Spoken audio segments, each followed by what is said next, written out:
OSHA visitation, recordability, and reporting. While our industry and in what we do is highly regulated, I think all of us know that it's pretty obvious. But a lot of the time we're hearing from a lot of regulators other than OSHA. But OSHA is very relevant in what we do, and we do get visited by OSHA from time to time, and it's really important that we're prepared for those interactions for a number of reasons that we'll dive into. In addition, all of us are measured by a number of KPIs, and we track our performance toward perfection and the pursuit of continuous improvement in safety, but with both leading indicators and lagging indicators. And one of those lagging indicators is recordable injury rate and a lost time experience rate, or LTIF. And I'm not sure we've always done the greatest job of communicating what those mean and how those are calculated. I'm a firm believer that if we're being measured against something, then all of us should have a clear understanding of what those mean to us, and so that we can communicate that to the teams that we lead as well. So today, we're going to talk about what to expect in an OSHA inspection, the consequences of an inspection, from nirvana, which would be the absence of any citation, 0 citations from a visit, to okay, well, we did get a citation, and how do we navigate that process? We're going to talk about the RAR. What is it? How is it calculated? And we're actually going to go through several exercises of determining whether a injury is what will be considered a OSHA recordable injury or not. So before we get into an inspection guide, of course, the Occupational Safety and Health Administration is an agency of the Department of Labor. Can anybody tell me what act actually created OSHA?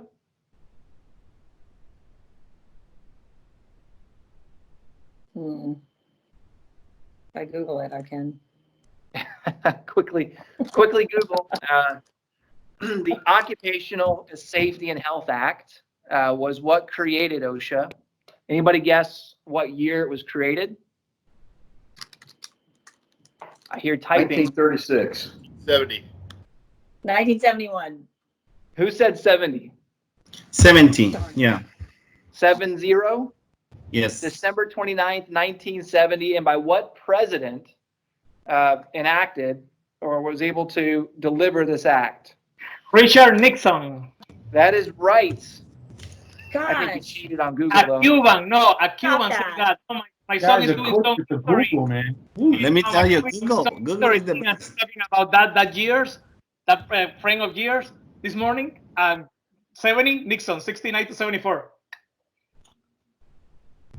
Yeah, it was Richard Nixon, former President Richard Nixon, December 29, 1970, and the Occupational Safety and Health Act created OSHA, which really its sole purpose is promoting workplace safety by a number of outreach programs, in addition to certainly enforcing workplace safety through regulation and citation, both in the civil environment, but also through criminal.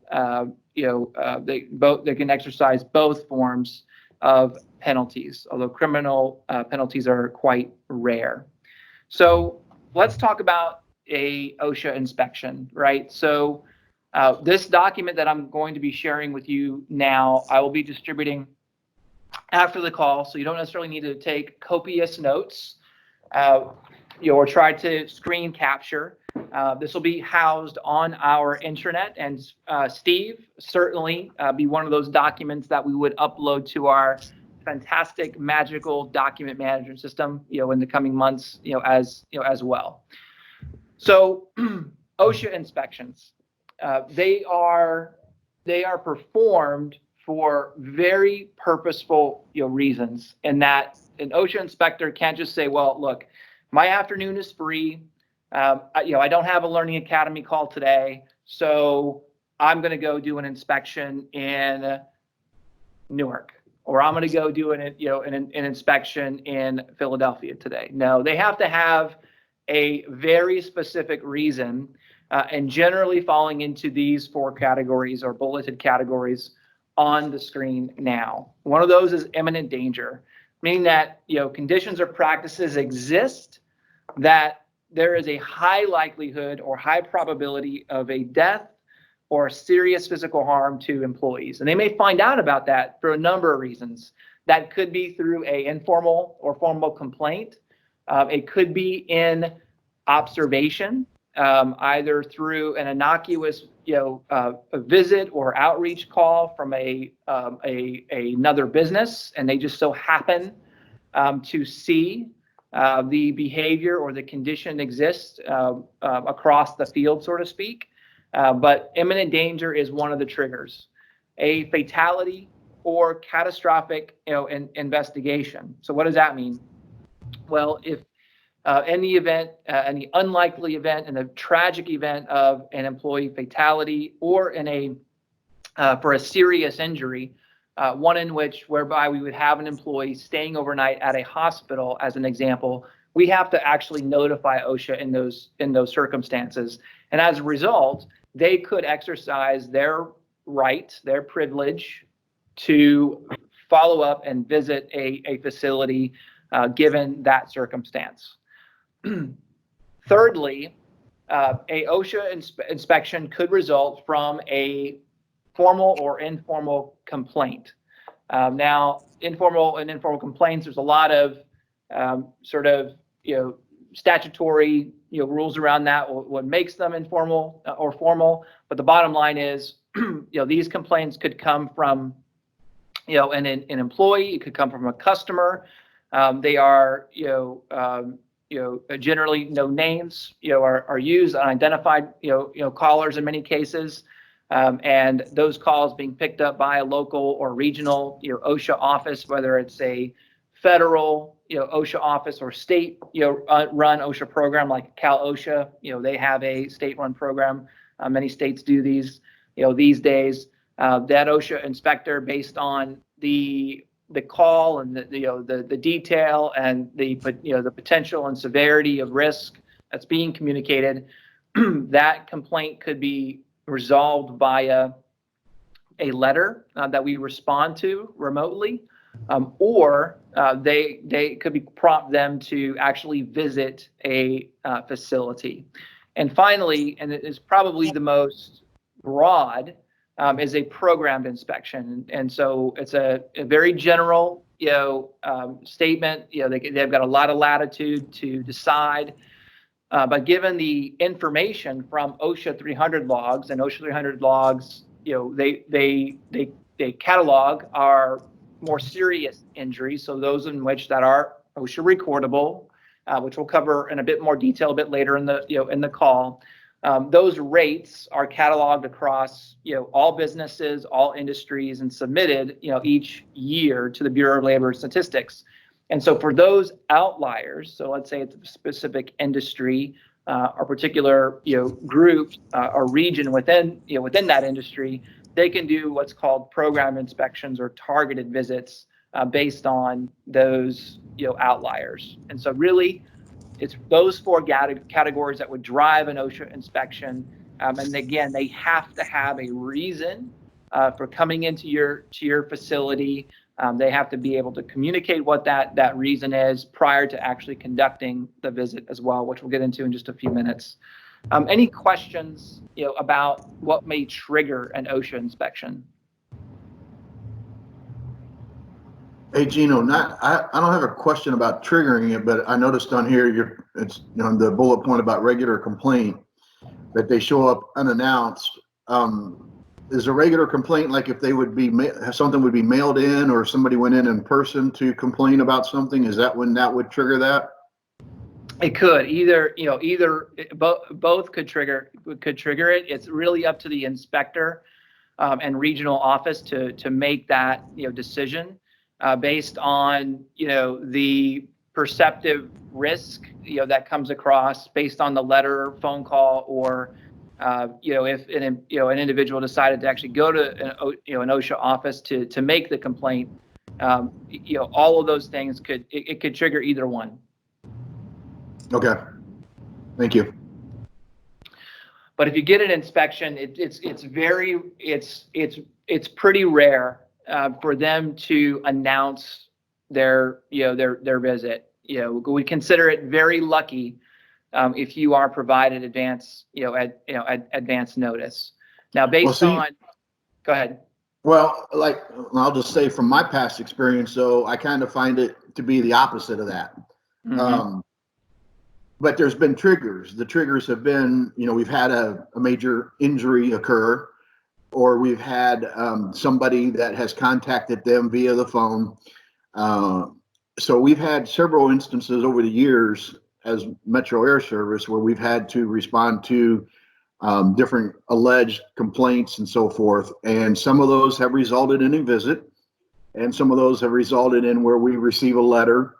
And then what happened is I would work with Frank, and I would work together with the base to respond to those letters. And a lot of it is key in, how you respond on whether you actually ever even see a visit or not, if you have that opportunity the first time.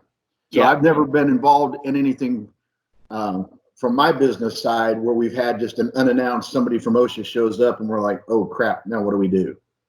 Knock on wood. So that, Bob, is actually a testament, to leadership, because, in those cases, based on the complaint or based on, the trigger, being an employee, injury, the local office decided to respond to that through a letter, and based on the standard of care, the level of rapport that was generated based on the good faith of the employer, and that's a reflection of you, a reflection of the local team, it's a reflection of Frank, as an example. They were satisfied with the mitigations that were presented.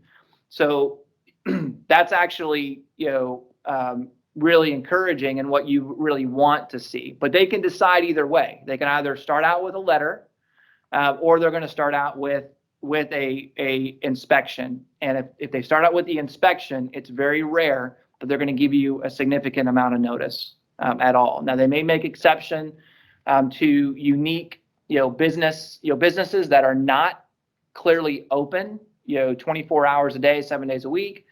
So for MAS, they may clearly communicate, hey, look, we understand that your hours of operation are in the evening, so they don't just show up at the front door at noon and no one's present. Right. Well, I think the clear takeaway is, there are many ways that OSHA can reach out to us, including the unannounced visits, and we just have to be prepared for them at all times. Absolutely. And really, when the inspection, takes place, whether it is on paper or in person, but particularly in person, preparation is key to making that positive impression. We want to be able to demonstrate a level of our standard of care, be able to demonstrate and be able to gain a level of good faith from OSHA, because that's going to go a long way to how they interact with us and respond throughout that process. So it's really important that you immediately contact your Air and Regional STC manager for guidance regarding an OSHA inspection, should you be made aware of one. If your area regional STC is not available, please contact Kel directly. And if you can't contact Kel, please reach out to me.